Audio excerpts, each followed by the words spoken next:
Hello दोस्तों, मैं सुरजीत स्वागत करता हूं आपका to the point study with Surjeet channel पे। और आज इसमें ऑडियो आर्टिकल के माध्यम से हम समझेंगे मौर्य मिंटो सुधार 1909 को, जिसको भारत परिषद अधिनियम भी कहा जाता है।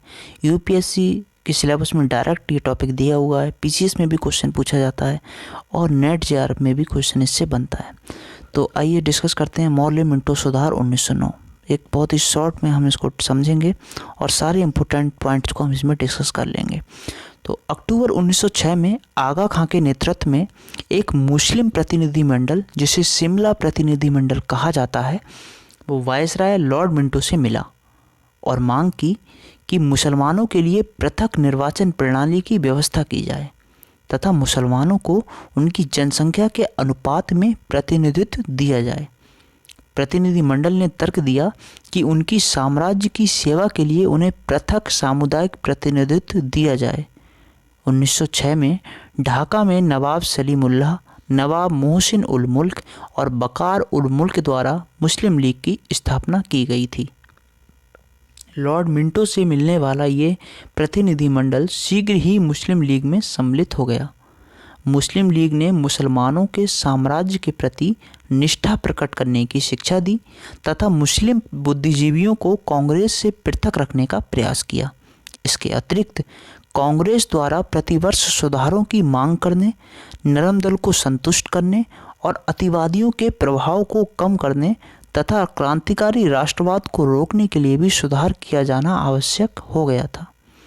अन्य ब्रिटिश उपनिवेशों के समान स्वशासन की कांग्रेस की मांग को ब्रिटिश के सम्मुख रखने के लिए गोपाल कृष्ण गोखले भी जॉन मॉडले भारत सचिव से मिलने इंग्लैंड चले गए। 1909 के इस एक्ट में मौर्य मिंटो सुधार में क्या क्या महत्वपूर्ण बातें थी, जहाँ से डायरेक्ट स्टेटमेंट बना के क्वेश्चन पूछा जाता है, अब उनको हम डिस्कस करेंगे। तो इसमें क्या था कि केंद्रीय एवं प्रांतीय विधान परिषदों में निर्वाचित सदस्यों की संख्या में वृद्धि। इसके थ्रू क्या किया गया, केंद्रीय एवं प्रांतीय विधान परिषदों में जो निर्वाचित सदस्य चुन के आएंगे उनकी संख्या में वृद्धि कर दी गई। गैर सरकारी निर्वाचित सदस्यों की संख्या अभी भी नामजद एवं बिना चुने गए सदस्यों की संख्या से कम थी।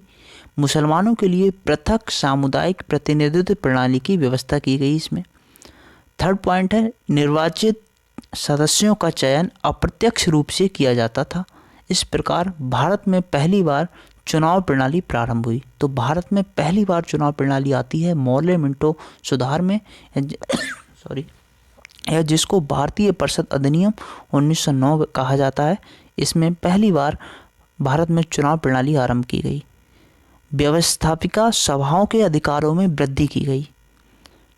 सदस्यों को आर्थिक प्रस्तावों पर बहस करने और उनके विषयों में संशोधन प्रस्ताव रखने, कुछ विषयों पर मतदान करने, प्रश्न पूछने, साधारण प्रश्नों पर बहस करने तथा सार्वजनिक हितों के प्रस्तावों को प्रस्तुत करने का अधिकार दिया गया। हालांकि ये लिमिटेड था। क्योंकि साधारण प्रश्नों पर ही हम बहस कर सकते थे और सदस्यों को आर्थिक प्रश्नों पर बहस करने, उनके विषयों में संशोधन प्रस्ताव रखने और कुछ विषयों पे ही हम मतदान कर सकते थे। ठीक है, तो ये हमको अधिकार दिए गए। नेक्स्ट है, गवर्नर जनरल की कार्यकारिणी में एक भारतीय सदस्य को नियुक्त करने की व्यवस्था की गई। जो गवर्नर जनरल की कार्यकारिणी थी उसमें एक भारतीय सदस्य को अब रखा जाएगा। ये भी शुरुआत यहीं से की गई। इन सुधारों के पीछे सरकार की मंशा थी कि राष्ट्रवादियों को आपस में विभाजित कर दिया जाए। ये मंशा थी विधान परिषद जो इनकी मौर्य और मिंटो की। ठीक है,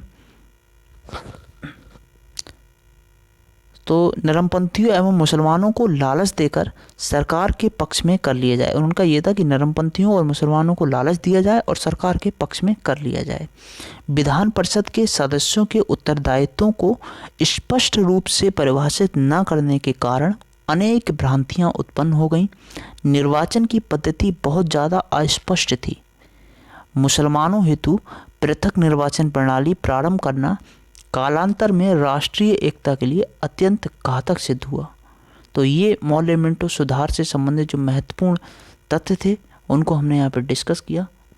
तो नेक्स्ट मिलते हैं एक महत्वपूर्ण टॉपिक के साथ। तब तक के लिए bye bye, take care. Channel को सब्सक्राइब कर लीजिए।